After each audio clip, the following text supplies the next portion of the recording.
যে ওভাবে বললাম, জেনিয়ার জন্য আমার মায়া জন্মাতে লাগলো। কিছুক্ষণ পর পর জানালার ফাঁক দিয়ে দেখছি জেনিয়া ব্যালকনিতে আসছে কিনা। কি অদ্ভুত অনুভূতি তৈরি হয়েছে, জেনিয়ার প্রতি আমার বিশ্বাস হচ্ছে না। এমনটা কখনো কারো প্রতি হয়নি আমার। তবে কি আমি জেনিয়া মেয়েটির প্রেমে পড়েছি? মেয়েটা অনেকটা মিষ্টি। আমার জন্য এই অনুভূতিটা একদম নতুন। পরের দিন বারান্দায় আবার দেখা হলো জেনিয়ার সাথে।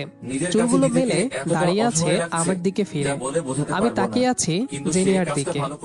কি মনে করে হঠাৎ জেনিয়া আমাকে বলল, চলেন আজ ছাদে যাই, যাবেন? নিজের ফুল ফর্মে চলে আসি